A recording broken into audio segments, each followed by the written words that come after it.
Right the truth value of the following. हमें ये जो क्वेश्चन इसका ट्रूथ वैल्यू लिखना है, पहले इसको हम लोग सिंबॉलिक फॉर्म में लिखेंगे, देन ट्रूथ वैल्यू कैसे फाइंड आउट करते हैं वो आज हम लोग इस वीडियो लेक्चर में देखने वाले हैं। तो यहाँ पे और के पहले क्या ये एक टर्म है जिसे हम लोग p बोलेंगे, तो लेट हमारा p क्या हो गया 4 is odd and statement q क्या हो गया 1 इज प्राइम। तो पहले हम लोग इसको सिंबॉलिक फॉर्म में लिखें, तो यहाँ पे कनेक्ट इसके और है, तो द symbolic form is, तो यहाँ पे क्या और का सिंबल है तो इसका सिंबॉलिक फॉर्म क्या हो जाएगा p और q। अभी हम लोग इसको क्या करेंगे ट्रूथ वैल्यू लिखना है। तो ट्रूथ वैल्यू लिखने के लिए पहले हमें मालूम होना चाहिए कि p और q क्या है। तो देखिए 4 इज ऑड, तो 4 क्या ऑड नंबर नहीं, ऑड नंबर क्या होते हैं 1 3 5, ये क्या ऑड नंबर होते हैं। तो यहाँ पे लिखें द ट्रूथ वैल्यू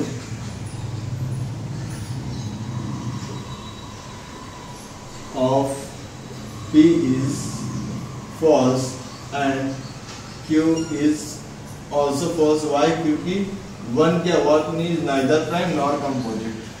तो यहाँ पे हमें ट्रूथ वैल्यू लिखनी, ट्रूथ वैल्यू हम वही पूरे स्टेटमेंट की लिखें। तो पूरा स्टेटमेंट क्या है p और q है, तो p और q यहाँ पे क्या है p भी क्या फॉल्स है और q भी क्या फॉल्स है। अगर दोनों फॉल्स है और दोनों बीच में और का साइन है तो ये क्या होता है फॉल्स आते हैं। अभी क्वेश्चन नंबर 2 देखेंगे, तो लेट यहाँ पे कनेक्ट इसका एंड, तो एंड के बिफोर क्या है 64 इज परफेक्ट स्क्वायर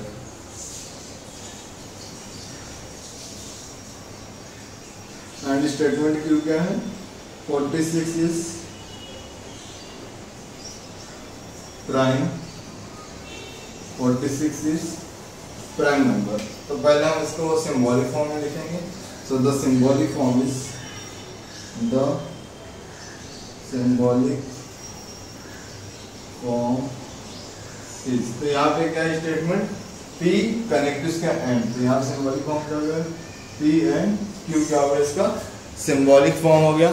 अब इस सिंबॉलिक फॉर्म के बेस पे हम क्या करेंगे इसका ट्रूथ वैल्यू लिखना। तो यहाँ पे हम क्या करेंगे, तो यहाँ पे जो p है वो क्या है 64 is perfect square. Perfect square का मीनिंग क्या होता है, अगर 64 का मैं रूट लेता हूँ तो हमें क्या मिलेगा 4, मतलब इसका स्क्वायर रूट मिल रहा है तो वो क्या होगा परफेक्ट स्क्वायर। तो 64 का स्क्वायर रूट 8 होता है, तो ये क्या है ट्रू स्टेटमेंट है। 46 इज अ प्राइम नंबर, 46 2 के टेबल में आता है, 23 के टेबल में आता है, 46 के टेबल में आता है, तो ये क्या है नॉट अ प्राइम नंबर। तो इसके लिए हम लोग लिखेंगे the truth value of p is the truth value of p is true and q is false। Truth value मैं यहाँ पे लिख देता हूँ यहाँ पे। सो ट्रूथ वैल्यू, इसका सिंबॉलिक फॉर्म क्या है p एंड q, जहाँ पे क्या है p जो हमारा 64 ये प्राइम नंबर ये क्या ट्रू है और ये क्या फॉल्स। अगर दोनों ट्रू होता है तो ट्रू होता है, तो इसका तो फॉल्स। दिस व्हाट ये पूरे स्टेटमेंट की ट्रूथ वैल्यू क्या होगी यहाँ पे फॉल्स होगी। Question number 3, 5 is a prime number and के बिफोर आपका क्या है जब p आ जाए तो सेलेक्ट स्टेटमेंट p क्या होगा 5 is a prime number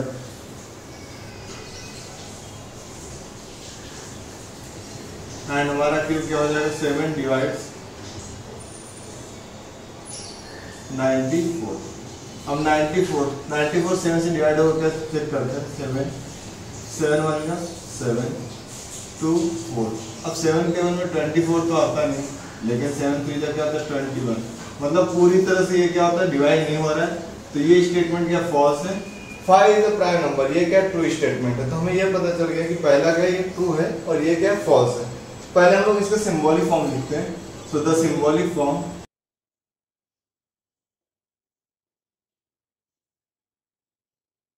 is connect इसका और है एंड है, तो यहाँ पे क्या होता है p एंड q। अभी हमें इसकी क्या लिखनी ट्रूथ वैल्यू। तो ट्रूथ वैल्यू लिखने पहले हमें बताना पड़ेगा कि स्टेटमेंट p क्या है ट्रू है और q क्या है false. The truth value of p is true and Q is false। यहाँ पे हमें P की ट्रुथ वैल्यू क्या है, ट्रू है, और Q की क्या है, फॉल्स है। तो truth value equal to P and Q। यहाँ पे P क्या हमारा ट्रू आ रहा है और Q क्या फॉल्स है। तो T एंड T होता है, अदरवाइज क्या होगा, फॉल्स। अभी क्या है क्वेश्चन नंबर 4। यहाँ पे क्या, it is not true that 5 - 3i is a real number. कभी भी अगर क्वेश्चन में ये लिख के आता है it is not true that, तो it is not true that के जो बाद का पार्ट है ये सिंगल पार्ट आपका P होगा।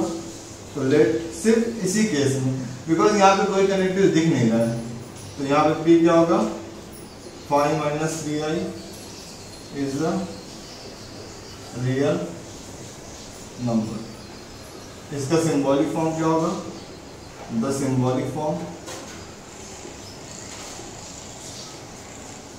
Is it is not true that I am is what, negation of P। अब यहाँ पे P क्या है, 5 - 3i क्या है, कॉम्प्लेक्स नंबर, आई आता तो कॉम्प्लेक्स नंबर, तो ये स्टेटमेंट क्या फॉल्स है। द ट्रुथ वैल्यू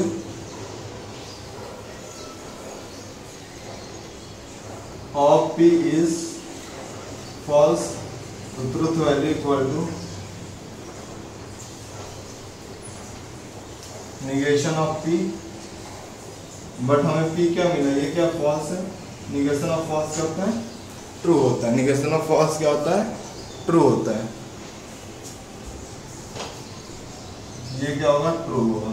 तो यहाँ पे ये स्टेटमेंट क्या है, ट्रू स्टेटमेंट है। Right the truth value of the following.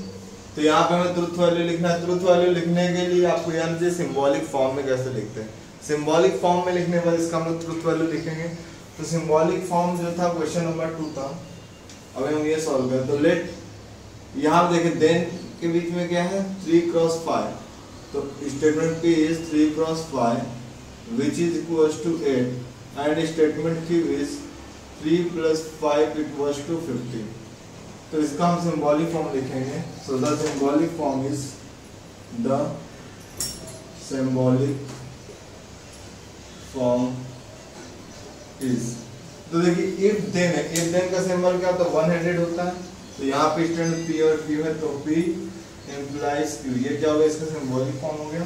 यहाँ पे भी देखिए 3 × 5 15 होता है एंड 3 + 5 8 होता है, बट यहाँ पे दोनों क्या फॉल्स स्टेटमेंट है।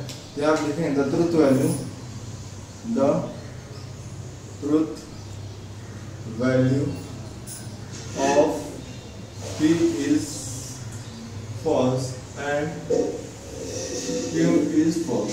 अब ये इंडिविजुअल फॉल्स है, बट हमें क्या करना है, पूरे स्टेटमेंट का बताना है। तो इसका हमें ट्रुथ वैल्यू फाइंड आउट करना है। तो यहाँ पे क्या आएगा, truth value equal to truth value equal to symbolic form क्या है हमारा, P implies Q है। अब यहाँ पे P क्या हमारा फॉल्स है और Q भी क्या फॉल्स है। तो देखिए अगर T implies F होता है तो हमें F आता है, बट T implies F नहीं, तो ये हमारा क्या हो जाएगा, ये स्टेटमेंट हो जाएगा ट्रू। इसके बाद हम देखेंगे क्वेश्चन नंबर 6 कैसे सॉल्व करते हैं। Question number 6, milk is white if and only if and only connective से स्काई इज ब्लू। तो मिल्क इज व्हाइट हमारा P होगा। तो लेट हमारा स्टेटमेंट P क्या है, milk is white, milk is white and statement Q क्या है, sky is blue. If and only, तो पहले हम इसका सिंबॉलिक फॉर्म लिखेंगे। तो the symbolic form is, if and only if में क्या होता है, देखो इफ देन में सिंगल हेडेड एरो होता है और इफ एंड ओनली इफ में डबल हेडेड एरो होता है। अब हमें इसकी क्या लिखनी है, ट्रुथ वैल्यू लिखनी है। तो मिल्क इज व्हाइट, ये क्या ट्रू स्टेटमेंट में मिल्क व्हाइट होता है और स्काई क्या होता है, ब्लू होता है, और स्काई ब्लू होते हैं। So the truth value of P is true and Q is false। तो यहाँ पे हमें ट्रुथ वैल्यू लिखनी है। तो truth value equal to value equal to P double implies Q है यहाँ पे। दिस इज इक्वल टू, ये भी ट्रू है और ये स्टूडेंट ये भी ट्रू है। अगर दोनों ट्रू है तो ट्रू आएगा, इसकी ट्रूथ वैल्यू क्या है, ट्रू है। अब ये लास्ट क्वेश्चन है, क्वेश्चन नंबर 2 का 24 इज ए कंपोजिट नंबर। तो ये सपोज आपका P है और 17 इज अ प्राइम नंबर, ये भी क्या है, Q है। मैं डायरेक्ट कर रहा हूँ, आप सॉल्व करो, मैं यहाँ से आपको बता दे रहा हूँ। तो यहाँ पे 24 इज अ कंपोजिट नंबर, तो ये क्या ट्रू स्टेटमेंट है, और 17 is a prime number, F होता है, अदरवाइज क्या होता है, ट्रू होता है।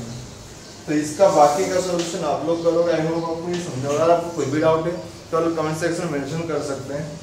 और आफ्टर दैट जो इसका नेक्स्ट वीडियो होगा वहाँ पे हम लोग क्या देखेंगे, question number 4 and question number 5 को कैसे सॉल्व करते हैं। Thanks for your support.